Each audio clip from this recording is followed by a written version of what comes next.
зөв.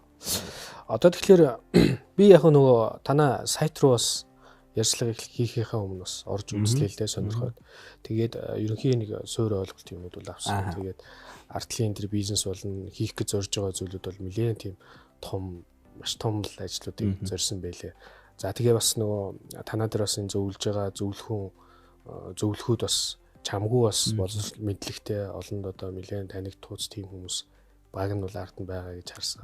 А яг одоо энэ ер нь бол бид нар одоо энэ аливаа нэг энэ coin ч юм уу энэ токены ард бол тодорхой хэмжээний одоо технологийн ч юм ингээ баг бол ажиллаж байгаа шүү дээ. Тэгэхээр танаа дээр одоо яг жишээний технологи талын ямар шийдлүүд хийгдэж ихэлсэн болон ер нь хийх гэж байгаа ч юм уу тийм юм байна. За яг үнэн. Одоо хэдийгээр бид нар блокчейн технологиор ярьж байгаа боловч Монголд бол яг энэ блокчейн технологиг бүрэн эзэмшчихсэн ч гэдэг юм те маш сайн экспертүүд, инженерүүд тийм ч олон биш. Манай блокчейн технологийн зөвлөхөөр тулуу буюу олон нийтэд бол технологийн салбартаа Инжан гэж нэрээр танигдсан залуу ажилладаг. Тэгээ манайх хүн бол одоо бас өөрөө Quest гэдэг GameFi, DeFi Монголын одоо анхны гэж нэрлэгдэх ийм coin-ыг бас гаргаад Metaverse дээр одоо GameFi төслөө танилцуулаад ингээ явж байгаа юм залуу байгаа.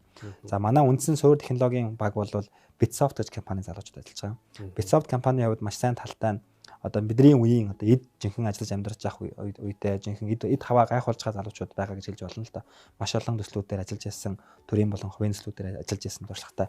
Сонирхуулаад хэлэхэд хэдийгээр тэр залуучууд дотроос маань 3 залуу нь программист хэрнээ Тайванд эрүүл мэндийн удирдлагаар мастер хамгаалсан залуучууд байгаа. Тайванд гэдэг Wacare гэдэг аппликейшн байдаг, гар утасны аппликейшн. Тавианы одоо эрүүл мэндийн аппликейшн гэсэн үг л дээ. Тэр аппликейшны Пан гэж профессор байдаг. Тэр профессорын одоо доор гэх юм уу тийм ээ мастер хамгаалцгаасан залуучууд л та. Тэгэхээр тэр төслүүдээр ажиллаж ирсэн утгаараа нөгөө эрүүл мэндийн технологийн залуучууд гэж хэлж болно. Монголда бол эрүүл мэндийн технологийн талаараа мэрэгчсэн ер нь топ залуучуудын игнэн тэд нар маань зүй ясаар орно л доо. Тэгэхээр технологийн тал дээр одоо багийн хувьд бол эргэлзэх хэрэггүй сайн баг байгаа гэж хэлэхэд бол амбардан байна.